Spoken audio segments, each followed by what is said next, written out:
Bonsoir tout le monde, ici Monsieur Cacahuète et ce soir nous sommes vendredi soir, le 6 mars 2020, il est déjà 23h30. Cette fois-ci donc j'avais choisi le DVD puisque la dernière fois on avait vu c'était Collège Attitude ça. Ah ouais, j'ai un peu de mal des fois à la mémoire. Donc ce soir on a vu un été magique. Donc je nous ai envoyé, je nous ai amené pour l'été, en été, un voyage à travers un DVD. Bon, j'ai un peu foiré ma présentation, je suis désolé. J'avais un truc en tête et puis du coup ça s'est complètement assuré. Bon, laissons tomber. Donc, c'est un DVD que j'avais trouvé à Noz il y a un an ou deux, je sais plus exactement. Et je sais pas, en voyant la jaquette comme ça m'inspirait. J'aime bien les films où il y a de l'eau, l'été, tout ça, c'est assez frais. C'est le genre de film que j'apprécie beaucoup. Alors, en plus, alors, alors en plus, ça s'appelle Un été magique à Morgan Freeman. Donc voilà. En général, pour le moment, j'ai jamais été déçu avec un film avec Morgan Freeman. Que ce soit de la comédie, de l'action, du fantastique. En général, c'est quand il est là, c'est plutôt bon. Donc voilà. Et puis en plus, c'était marqué meilleur acteur Golden Globe, meilleur Oscar du meilleur acteur, machin, pas ceci, cela. Enfin voilà, il y a des nominations. Donc c'était assez positif. Donc je l'avais acheté sans trop réfléchir ni me poser de questions quand on l'avait trouvé à Noz. Alors je vais vous lire le synopsis. Il n'est jamais trop tard pour réécrire sa propre histoire. Monté Wildorn, Morgan Freeman, un célèbre romancier dont l'alcoolisme a sapé sa passion pour l'écriture, s'installe au bord du lac pour l'été dans la ville pittoresque de Belle Isle. Sur place, il se lie d'amitié avec la famille voisine, une mère célibataire séduisante, Virginia Madsen, et ses filles. Cette famille va l'aider à retrouver l'inspiration. Alors, je vais vous faire en gros le speech sans trop spoiler. Donc évidemment, donc il y a un célèbre romancier qui a plus trop l'air d'écrire en ce moment et qui traverse une mauvaise passe avec un petit penchant sur l'alcool tout simplement. Donc on va dire les choses qui sont. Il a des soucis et ses neveux donc lui a trouvé un plan pour les vacances. Oui, parce qu'il appelle mon oncle. Donc il doit trouver un plan pour les vacances, une connaissance qui n'utilise pas qui a une maison de libre pour une période limitée et qui a réussi donc à lui obtenir donc une maison de vacances au bord de l'eau, tout ça dans un petit coin pittoresque pour qu'il puisse essayer de repartir du bon pied. Grosso modo, c'est le point de départ de l'histoire. Donc, on voit assez rapidement que ce monsieur-là, donc Monty Wildon, donc on voit assez rapidement qu'il est très instruit, tout ça, on le voit à son langage, à sa façon de parler, tout ça. Mais il y a également un côté amer qui se dégage dans sa façon de... Excusez-moi, mes souhaits. Dans sa façon de communiquer avec les gens des environs. On voit bien qu'il essaie de prendre ses distances, tout ça, de ne pas trop s'impliquer, et le minimum, tout ça, et qui veut vraiment rester dans son coin à ruminer un petit peu son chagrin, on va dire. On se rend compte aussi très vite qu'il a un souci de santé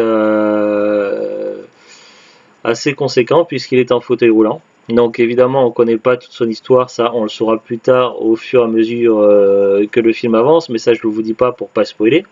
Bon, on apprendra évidemment ce qui lui est arrivé vraiment. Voilà, il y a eu plusieurs choses dans sa vie qui ont des soucis assez graves. Donc, il y a eu ce qui a causé son accident, mais également le fait qu'il se trouve actuellement très malheureux, c'est parce qu'il a perdu quelqu'un de très proche pour lui. Et du coup, il n'a pas réussi à s'en remettre et les années ont passé et finalement il s'est retrouvé là. Ce personnage-là était très célèbre pour ses romans, surtout spécialisés dans tout ce qui est western, notamment avec un personnage vedette qu'il réutilisait à de nombreuses reprises dans ses romans. D'ailleurs, il va rencontrer certains de ses fans et admirateurs, mais surtout, il va se lier d'amitié, comme c'est écrit derrière le synopsis, avec la famille et les voisins. Et la famille voisine, donc est composée donc d'une mère et de trois filles, d'âge différentes les filles. Finalement, donc, que ce soit de quoi? Tu dis d'âge différent, oui, c'est sûr, c'est pas des triplés. Oui, c'est pas des triplés, c'est pour ça que je dis d'âge différent, parce qu'il y en a une qui est plus dans le style adolescente, un petit peu rebelle, qui préféraient plutôt être dans une grande ville plutôt que dans ce petit coin-là, etc. Donc ils n'ont pas forcément les mêmes hobbies. Et donc, du fait qu'ils sont voisins, donc il va être régulièrement en contact avec eux. Et au fur et à mesure, donc la bonne humeur, la convivialité et autres de ces gens, et évidemment des autres gens de la ville, vont déteindre sur lui. Et quand je dis déteindre, je parle pas évidemment des vêtements qui déteignent quand on les met à la machine à laver. Bon, c'était la blague foireuse, mais c'était trop, il fallait que je la sorte. C'est deux coups, j'ai eu ça en tête. Non, mais voilà, c'est pour dire que voilà, ils ont eu plutôt, pas forcément d'éteindre, mais une influence positive. Voilà, c'est plutôt le terme qui correspond, que je voulais chercher en premier lieu, mais je me suis planté dans ma tête, je me suis mélangé les trucs. Donc voilà, que ce soit cette famille et également d'autres personnages d'environ, donc ont une influence positive sur lui, et du coup il va reprendre le dessus sur sa vie et se reprendre en main, et voilà. Mais le problème, c'est qu'évidemment il est dans cet endroit-là pour une période limitée, puisque les vacances à un moment donné, ben, ça s'arrête. Donc voilà, donc évidemment c'est né sur une comédie, donc on n'est pas sur une comédie romantique, on n'est pas sur une comédie humoristique, on est sur une comédie ni dramatique non plus, juste comédie, voilà. Il n'y a pas de suffixe à rajouter. On est vraiment, le titre du film est plutôt bien trouvé parce qu'il y a un été magique, effectivement. Il y a de la magie qui sort de ce film en fait. Moi j'ai trouvé ce film très, très frais, avec de la poésie envoûtant. Avec une superbe interprétation de Morgan Freeman. Alors certains pourraient se poser des questions au début, puisque c'est pas le doublage VF habituel que l'on a, donc nous on l'a vu en VF, mais franchement c'est pas grave du tout, parce que le choix du doublage VF qu'ils ont pris pour Morgan Freeman dans ce film, il passe très très bien. Voilà, on oublie complètement que c'est pas la voix habituelle VF de lui, donc il n'y a pas de souci là-dessus. Alors que ce soit la musique, le jeu des acteurs, le scénario, tout ça, il y a quand même quelque chose de magique qui se ressent là-dessus, et finalement c'est un film qui porte beaucoup d'émotions. Évidemment, comme on le voit sourire, évidemment c'est un film qui va bien se terminer. Donc voilà, bon, ça c'est un petit spoil, mais bon voilà, de toute façon je l'avais dit, on n'est pas sur une comédie dramatique, donc forcément. Mais voilà, franchement, voilà, je veux pas en dire plus pour ne pas spoiler, mais voilà, franchement, c'est un film qui vaut vraiment le détour à voir au moins une fois dans sa vie. Et franchement, je le trouve vraiment très très bon, et je le recommande sans problème. J'ai passé une très très bonne soirée dessus. Voilà, je sais pas si tu as quelque chose à rajouter que j'aurais oublié de mentionner, Zulut. T'es d'accord avec moi? Toi aussi t'as bien aimé? Voilà, non, c'est vrai que Zouglut elle a un petit peu de mal quand je lui pose des questions comme ça à répondre au tac au tac. Voilà, c'est pour ça. Ça vient de moi-même. Oui, voilà. Voilà, et quand Zouglut parle pas souvent à la caméra parce qu'il faut que ce soit spontané. Et alors quand je lui pose des questions pour lui demander son avis, c'est un peu compliqué quand la caméra est branchée. Donc voilà, je vous explique un peu le truc. Bon, bref, on va passer maintenant pour voir des petites infos sur le film. On va regarder la fiche Wikipédia. Alors, wikipedia.org, donc FR quoi, un été magique. Bon, le synopsis, je vais pas le relire. Le titre d'origine, par contre, c'est The Magic of Belle Isle. La magie de la Belle Isle, donc la magie de la belle ville, oui, c'est le nom de la ville. Donc oui, le titre aussi est très bien. Film américain réalisé par Rob Reiner, sorti en 2012. Au niveau du casting, donc on a Morgan Freeman, Virginia Madsen, Madeleine Carroll, Emma Furman, Jessica Hecht, Fred Willard, Kenan Thompson et Kevin Pollak. Alors Kevin Pollak est un acteur qui a une grosse carrière filmographique et c'est vraiment ultra célèbre, tout comme Morgan Freeman. Alors ne vous mettez pas en joie, ouais, il y a Kevin Pollak, c'est génial.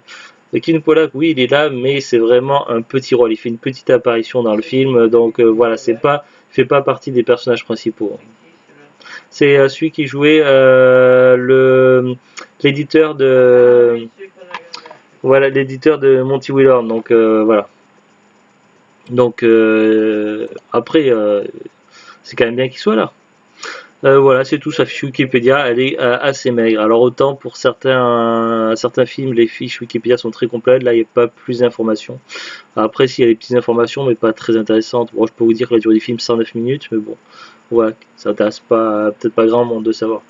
Après, pour la disponibilité, donc nous, on l'a trouvé à Noz, donc 9. Le prix, je sais plus, mais en général, à Noz, c'est souvent dans les 99 centimes, 1,20 € dans ces eaux-là. Donc c'est très certainement le prix qu'on a payé. Alors j'étais surpris tout à l'heure quand j'ai ouvert Amazon.fr, je me suis dit, bah t'as un film quand même comme ça avec Morgan Freeman, tout ça, ils doivent l'avoir encore en stock. Eh ben non, Amazon ne l'a plus en stock. Donc si vous cherchez neuf sur Amazon, c'est uniquement des revendeurs, des vendeurs pro, des particuliers. Alors neuf sur Amazon, il faut compter minimum 5,46 € avec 2,79 € de frais de port supplémentaires vendus par Cinebox. Si on va sur Rakuten, donc là j'ai vu donc deux fiches différentes pour le même DVD. Alors sur une première fiche, il y a 15 annonces et le prix le moins cher c'est 9,94 € neuf, vendu par MaxiShop avec 0,01 centime de frais de port. C'est pour dire qu'il a mis les frais de port quoi, 1 centime. C'est marrant. Et là sur la deuxième fiche, donc on peut le trouver le DVD donc à 8,90 € neuf, vendu par LMG Diffus. Est-ce que j'ai dit pour le premier? Le premier c'était vendu par MaxiShop, ouais je l'avais dit je crois. Donc voilà, et puis là il y a des frais de port dans livraison gratuite. Après il y a 40 centimes moins cher vendu par Nagiri, mais là c'est vendeur suisse, donc c'est peut-être pas la VF. Donc voilà. Si vous cherchez le DVD après autre part, donc franchement j'ai pas souvenir l'avoir vu dans les hypermarchés. À cash, je crois pas l'avoir vu à cash, mais pourquoi pas, c'est le genre DVD qu'on peut retrouver à l'occasion dans un magasin cash. En brocante peut-être. Je l'ai pas vu en brocante, mais qui sait, peut-être que vous arrivez à le trouver en brocante. Voilà. De toute façon, les DVD, à part les DVD très rares, les DVD relativement courants, on les trouve en généralement à cash ou en brocante dans les 1 €. Après, voilà, il faut avoir du bol quand même. Il faut pas que ce soit rayé ou trop rayé aussi. Après, est-ce que vous arriverez à trouver à Noz? Mais ça serait vraiment sur un coup de chance parce que ça fait un très longtemps qu'on l'avait acheté à Noz, donc je suis pas sûr qu'il en reste encore quelque part dans certains Noz. Ça m'étonnerait beaucoup. Voilà. Allez, sur ce, donc on vous dit à très bientôt, bonne soirée, bon week-end et au revoir.